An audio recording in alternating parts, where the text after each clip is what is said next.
ভগবান বললেন, যে ভক্ত আমার নাম করে, যে ভক্ত আমার নাম ছাড়া অন্য কিছু জানে না, যে ভক্ত সদা সর্বদা আমার চিন্তা করে, যে ভক্ত সদা সর্বদা আমার গুণকীর্তন করে, সেই ভক্তের বোঝা আমি বহন করি। তা বাবা, একদিন অর্জুন মিশ্র গীতায় পড়তে পড়তে দেখলো যে লেখা আছে, অন্যান্য চিন্তয়ন্ত মান যেজনা পর্যপাসতে তেসাং নিত্যাং ভিযুক্তানাং যোগক্ষেম বহম মহম। ভগবান নিজ মুখে বলেছেন, যে ভক্ত আমার নাম করে, আমার গুণকীর্তন করে, সেই ভক্তের বোঝা আমি বহন করি। অর্জুন মিশ্র বলছে, হ্যাঁ গো, আমি তো ভগবানের ভক্ত, আমি তো ভগবানের নাম করে, আমি ভগবানের নাম ছাড়া অন্য কিছু জানি না। ভগবান যদি ভক্তের বোঝা বহন করবে, তাহলে আমি কেন প্রত্যেকদিন নগরে নগরে ভিক্ষা করতে যাই? ভগবান যদি ভক্তের বোঝা বহন করবে, আমি কেন দাঁড়ে দাঁড়ে ভিক্ষা করতে যাই? আজ থেকে আমি আর ভিক্ষা করতে যাব না। আজ থেকে আর আমি ভিক্ষা করতে যাব না। যাব না বলে বাবা 3 দিন হয়ে গেল অর্জুন মিশ্র ভিক্ষা করতে গেল না। কিন্তু 3 দিনের মধ্যে বাবা অর্জুন মিশ্র কোনো প্রসাদও পেল না, উপবাস থেকে গেল। অর্জুন মিশ্র বলে উঠল, এ কথা মিথ্যা, এ কথা সত্য নয়। এ কথা যদি সত্য হবে, আমি 3 দিন হলো কোনো প্রসাদ পাইনি, উপবাস রয়েছি, আমার কাছে তো কোনো প্রসাদ এলো না। এ কথা মিথ্যা বলে বাবা 2টো কলমের দাগ দিয়ে কিন্তু শ্লোকটি কেটে দিয়েছে। আর যেই না কেটে দিয়েছে, ওই কাটা দাগ ভগবানের পিঠে রুধির ধারা ঝরছে। কেন জানেন বাবা? ভগবান বলেছে, আমা হতে আমার নাম বড়। নামের গায়ে আঘাত করা মানেই বাবা ভগবানকে আঘাত করা। যখনই নামের গায়ে আঘাত করেছে না বাবা, অমনি ভগবানের আঘাত লেগে গেছে। ভগবানের পিঠ দিয়ে রুধির ধারা ঝরছে। অর্জুন মিশ্র শ্লোকটি কেটে দিয়ে নগরে নগরে দাঁড়ে দাঁড়ে ভিক্ষায় বেরিয়ে গেলেন। আর নগরবাসীকে ডেকে বললেন, নগরবাসী, আমায় ভিক্ষা দাও গো। নগরবাসী ভিক্ষা দাও, ভিক্ষা দাও গো নগরবাসী, ভিক্ষা দাও আমায়। কেউ উঠে আসবেন না, বসে থাকবেন। আমায় ভিক্ষা দাও গো নগরবাসী, ভিক্ষা দাও আমায়, ভিক্ষা দাও গো নগরবাসী, ভিক্ষা দাও আমায়। বলে 3 দিন আমি উপবাস, 3 দিন আমি উপবাস, ভিক্ষা দাও আমায়, ভিক্ষা দাও গো নগরবাসী, ভিক্ষা দাও আমায়। ভিক্ষা দাও গো নগরবাসী, ভিক্ষা দাও আমায়। বাবা নগরে নগরে ভিক্ষা করতে গেল, কিন্তু কেউ এক মুষ্টিও ভিক্ষা দিচ্ছে না। যে দাঁড়িয়ে যাচ্ছে সেই দাড়ি বন্ধ করে দিচ্ছে, সবাই ফিরিয়ে দিচ্ছে, কে তুমি চলে যাও। যে দাঁড়িয়ে যায় আজকে কেউ ভিক্ষা দিল না বাবা। এদিকে কৃষ্ণ বলরাম দুইজনেই বালক বেশ ধারণ করে, ছোট্ট ছোট্ট বালকের বেশ ধারণ করেছে। কাঁধে নিয়েছে বাবা প্রসাদের ভার। প্রসাদের ভার নিয়ে অর্জুন মিশ্রের দ্বারে এসে ডাক দিল, মা মা! মা! অর্জুন মিশ্রের স্ত্রী ঘর থেকে বেরিয়ে এসে বলছে, কে কে বাবা? আর একটি বার মা বলে না, হে মা ডাকে যে কত মধু বাবা। ওরে কে তোরা দুজন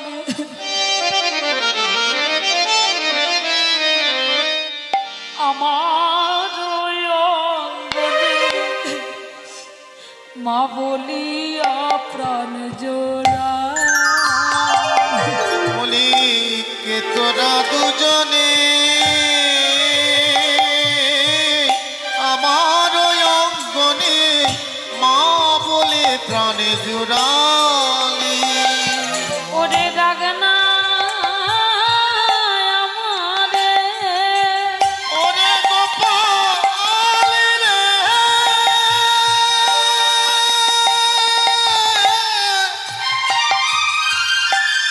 একবারে মা বলে না।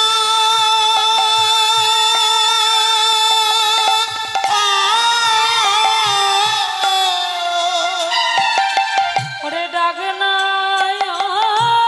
আমারে বাবা, জুড়াবে জীবনে লাগে না মা বলে জুড়াবে প্রাণে।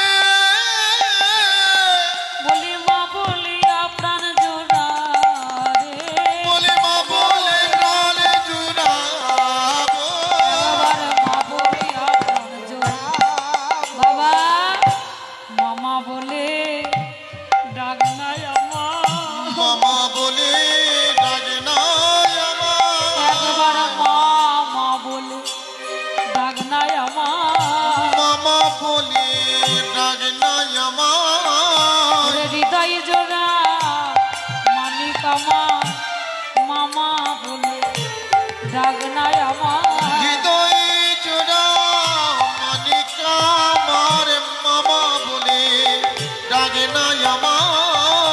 হৃদয় জোড়া মানিক আমার, বলে মামা বলে ডাক নাই আমার। বলি হৃদয় চোরা মানিক আমার।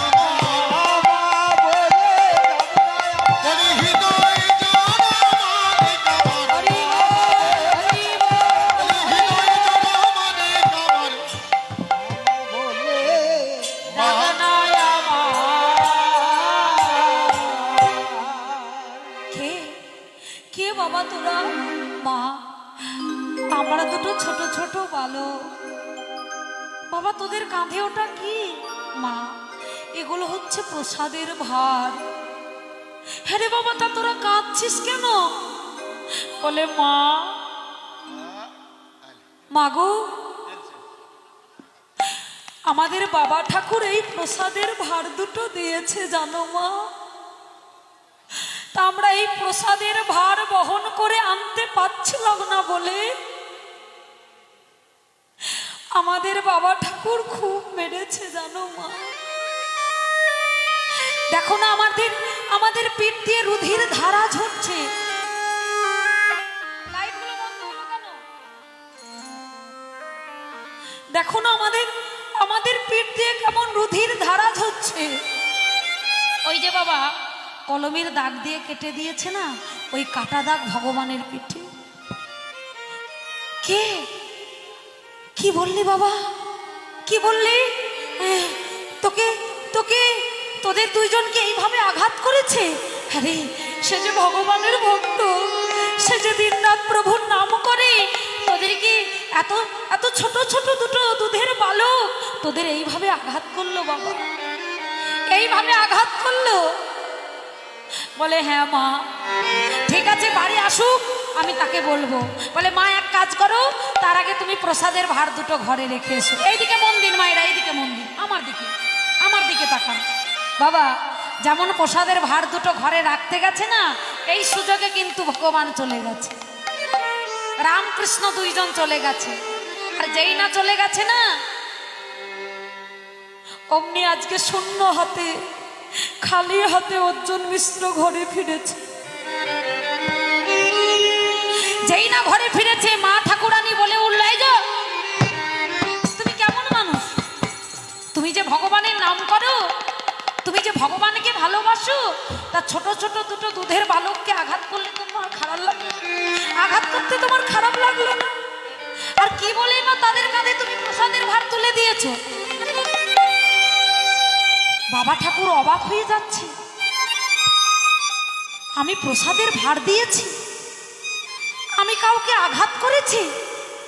এ তুমি কি বলছো, এ তুমি কি বলছো? আমি তো কাউকে প্রসাদের ভার দিই নাই, আমি তো কাউকে আঘাত করি নাই, তবে তবে কোথায় আছে প্রসাদের ভার? ও মায়েরা, বসে বসে।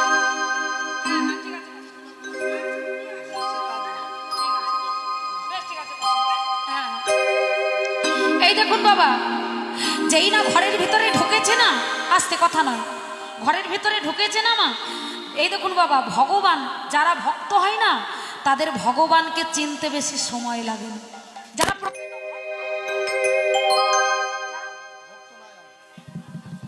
যারা প্রকৃত ভক্ত হয়, তাদের ভগবানকে চিনতে বেশি সময় লাগে না। যখনই ঘরের মধ্যে ঢুকেছে বাবা, ওই প্রসাদের গন্ধে ঘরটা একেবারে মোমো করছে, বলে উঠল, গো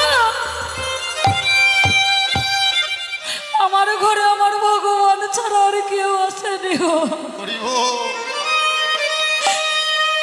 তুমি বড় ভাগ্যবতী নারী গো, তুমি বড় ভাগ্যবতী নারী, তাই তো তুমি ভগবানের চরণ পেলে। বাবা, জ্ঞান দিয়ে কখনো ভগবানকে বিচার করা যায় না, ভগবানকে বিচার করতে হয় ভক্তি প্রেম ভালোবাসা দিয়ে। যার মধ্যে ভক্তি প্রেম আছে, সেই তো ভগবানকে পাবে। তুমি বড় ভাগ্যবতী নারী, তাই তুমি গোবিন্দের চরণ পেলে, গোবিন্দের দর্শন পেলে। আর আমি সারা জীবন ভগবানকে ডেকে আমি যে তাকে দর্শন করতে পারলাম না। অর্জুন মিশ্র কি করেছে জানেন বাবা? তাড়াতাড়ি ওই গীতাটাকে খুলেছে, খুলে যেখানে লেখা ছিল অন্যান্য চিন্তয়ন্ত মাং যেদুনা পর্য পাশতে তেসান্নিত্যাং ভিযুক্তানাং যোগক্ষেম বহম বহম, এই কথাটা লিখছে আর বলছে যোগক্ষেম বহম বহম, যোগক্ষেম বহম বহম, যোগক্ষেম বহম বহম বলে, আর গীতাকে 3 বার মাথায় নেয়, বলে ওগো তোমরা জানো কেউ ভগবানের নাম ছেড়ো না, ভগবান ছাড়া যে আর কেউ নেই, তার প্রতি বিশ্বাস রাখতে শেখো, ভরসা রাখতে শেখো। ভগবানের প্রতি যার বিশ্বাস ভরসা আছে, সেই তো ভগবানের দেখা পাবে। দয়াময় মঙ্গলময় হরি প্রভু নাদায়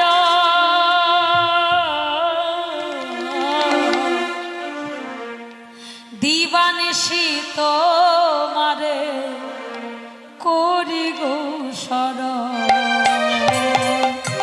মঙ্গলময় তাই গৌর হরি বল, হরি বল। নারায়ণ দিবানিশি তোমার করি গো শরণ। আর মঙ্গলময় হরি প্রভু নারায়ণ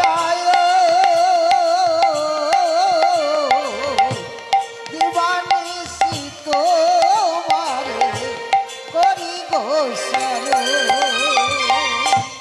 নাই তো কিছুই মা,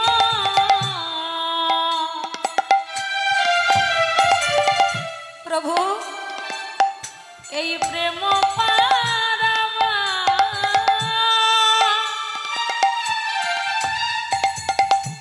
কি দিয়ে বুঝিব বলো, কি আছে আমার?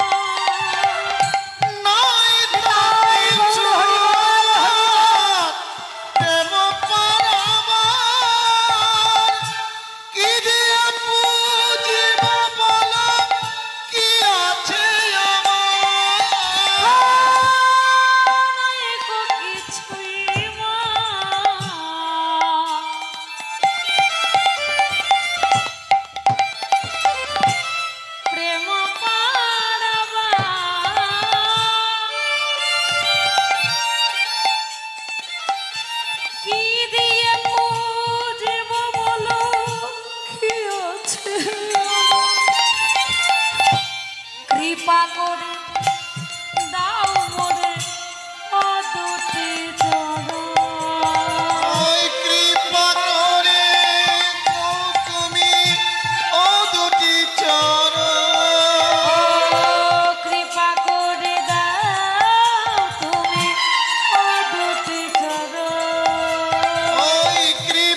স্মরণ করতে হবে আর তার প্রতি বিশ্বাস ভরসা রাখতে হবে, তবেই তো তাকে পাওয়া যাবে মায়েরা। হরি বল। তাই সুখ সারি কাঁদছে যারা বৃন্দাবনের পাখি। আর কি বলছে, আর একশো কি দর্শন করছে আর বলছে, ওই দেখ কেমন রাধা গোবিন্দ শয়নে আছে, দেখ ও গো গলিত ললিত বসন সাজে, কেমন মনিত তবে ফণি বিরাজে। গলিত গলিত বসন সাজে, মণিযুক্ত ফণি বিরাজে রে। উচ্চ করক উচ্চ চরক উচ্চ জৌরক মাঝে,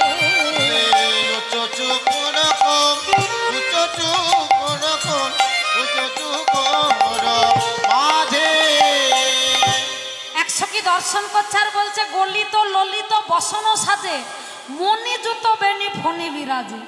ও মায়েরা, রাধা রানীর মাথাতে যে বেনি, বেনিটি ঠিক শূন্যদয়ের মাঝখানে এমন ভাবে পড়ে আছে না বাবা, দেখে মনে হচ্ছে মণিযুক্ত কাল ফণি পড়ে আছে। ফণি সাপ, সাপের ফনা। ও মায়েরা, আগেকার মায়েদের মাথায় বড় বড় চুল থাকতো না, আগেকার দিনে তো আর বিউটি পার্লার ছিল না যে বিউটি পার্লারে গিয়ে চুলগুলো সব ছেটে দিয়ে চলে আসে। কি গো মায়েরা, এখনকার দিনে হয়েছে, আগেকার দিনে ছিল না। আগেকার মায়েদের মাথায় বড় বড় চুল থাকতো, ওই চুলের ডগাটা ঠিক সাপের ফনার মতো হয়ে থাকতো, তাই তো সাপের ফনার মতো হয়ে থাকতো। রাধারানীর বেনুনিটি এমনভাবে শূন্যদয়ের মাঝখানে পড়ে আছে না, দেখে মনে হচ্ছে মণিযুক্ত কাল ফণি পড়ে আছে। আর একটা বেনি কি করেছি না, গোবিন্দের ময়ূরের মাথাতে যে ময়ূরের পুচ্ছ আছে, ওই পুচ্ছটাকে একবারে জড়িয়ে আছে। তা একশো কি দর্শন করছে আর বলছে, সখী চেয়ে দেখ কেমন বিবাদ মিটে গেছে হে, বিবাদ মিটে গেছে হে, বিবাদ মিটে গেছে হে, মিটে গেছে হে, শিখি সাপিনীর বিবাদ মিটে গেছে হে, শিখি সাপিনীর বিবাদ মিটে গেছে হে, শিখি সাপিনীর বিবাদ মিটে গেছে হে। শিখি সাপিনীর বিবাদ মিটে গেছে হে। কি বলেছে, সাপ আর ময়ূরের যে চির বিবাদ, কি বাবা, সাপ আর ময়ূরের কিন্তু কোনোদিন মেল হয় না। বলে সাপ আর ময়ূরের যে চির বিবাদ, সেই বিবাদ মিটে গেছে। ওই যে ভগবানের মাথায় যে ময়ূরের পুচ্ছ আছে, ওই পুচ্ছটাকে এমনভাবে বেনুনিটা জড়িয়ে আছে না, দেখে মনে হচ্ছে সেই বিবাদও আজকে মিটে গেছে। আর কি বলেছে, তরিত জড়িত জলদ ভাতি, দুহু সুকে সুতি রহল মাতি, যিনি ভাদর রস বাদর পর মাদর সেজে। ভাদ্র মাসে যে বৃষ্টি নামে বাবা, তার ধারা কেমন হয়, কখনো খুব ঘন আবার কখনো খুব কম। হ্যাঁ, কখনো ঘন কখনো কম। আমাদের রাধা গোবিন্দের কুঞ্জ মাঝে রাধা গোবিন্দের প্রেমের রসের যে বাদর নেমেছে বাবা, এই বাদরও কখনো ঘন কখনো কম। রাধা গোবিন্দের প্রেমের রসের বাদরে বাবা কেউ ভেজে কেউ ভেজে না। এ বাদরে সবাই ভেজে না বাবা, যারা ভক্ত প্রকৃত তারাই একমাত্র ভিজতে। হ্যাঁ, সবাই ভেজে না। অনেকে কি করে জানেন, হ্যাঁ কি করে, সংসার রূপ বৃক্ষের কোঠরে মাথা গুজে বসে থাকে, তাই তারা ভেজে না। আর আমার রাধা গোবিন্দের প্রেমের রসের বাদরে যারাই ভেজে জানেন বাবা, তাদের শুধু নয়ন দেখলে যাই গো চেনা। বলি নয়নি দেখিলে যাই গো চেনা, নয়ন দেখিলে যাই গো চেনা, নয়নি দেখিলে যাই গো চেনা, দুটি নয়নে ধারা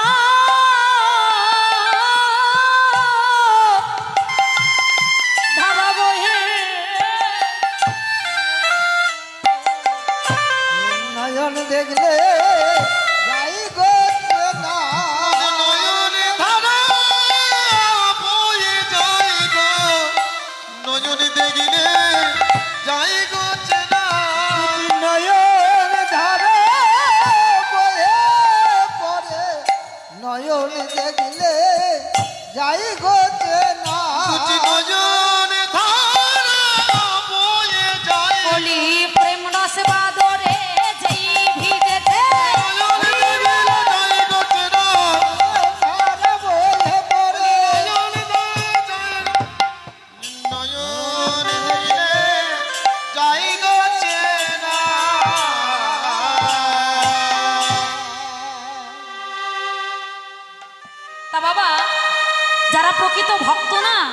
তাদের শুধু এই নয়ন দুটোকে দেখলেই চেনা যাবে এরা প্রকৃত ভক্ত। কেন জানেন? যারা প্রকৃত ভক্ত হয় না, তাদের নয়ন দিয়ে সদা সর্বদা অশ্রুধার বিগলিত হয়। যারা প্রকৃত ভক্ত হয়,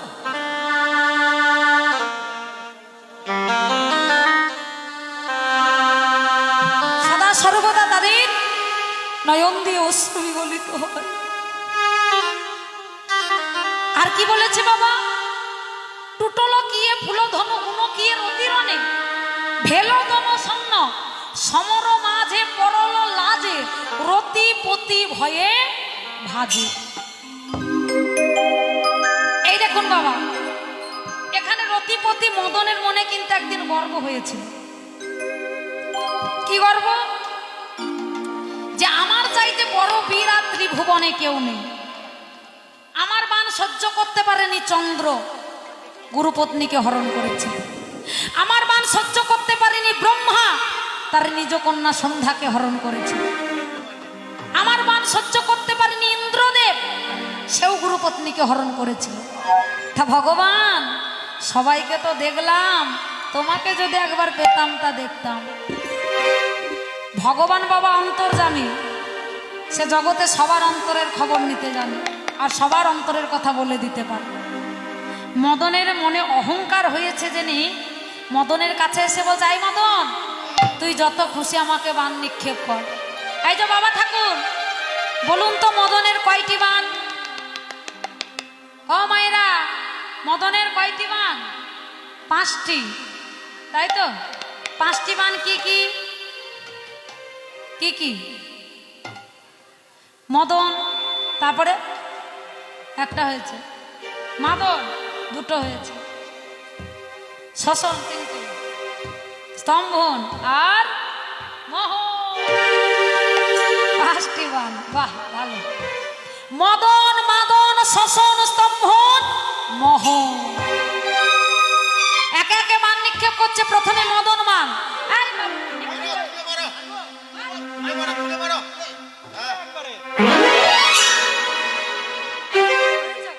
মদন বাণ, মাদন মারো এইদিকে। বাবারে ঠাকুরকে দিচ্ছে বসা। মদন কঠিন, মদন আমার শোষণ, শোষণ এইদিকে দাও, এইদিকে মারো, সোজা মারো, স্তম্ভন। উপর দিকে মারো, মোহন। 5টা বাণ মেরে দিয়েছে বাবা। এই 5টা বাণ কি হলো জানেন? 5টা বাণ 5টা ফুল হয়েছে, পুষ্প। পুষ্প হয়ে গোবিন্দের চরণে পতিত হয়েছে। যেই না 5টা বাণ 5টা পুষ্প হয়ে গোবিন্দের চরণে পতিত হয়েছে, মদন কিন্তু লজ্জা পেয়ে গেছে। হেরে গেছে তো, লজ্জা পেয়ে গেছে। লজ্জায় ভয়ে উঠে পালিয়ে যাচ্ছে, পালিয়ে যাচ্ছে। গোবিন্দ ডাকে, শান শান, কোথায় যাচ্ছিস? মদন বলে, হে গোবিন্দ,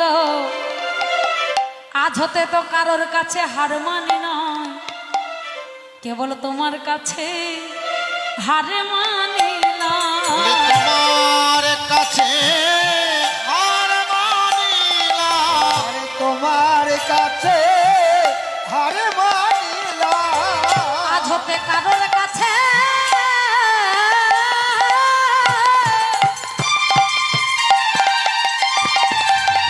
আমি হার মানি না। আমি তোমার কাছে হার মানি যদি কারো কাছে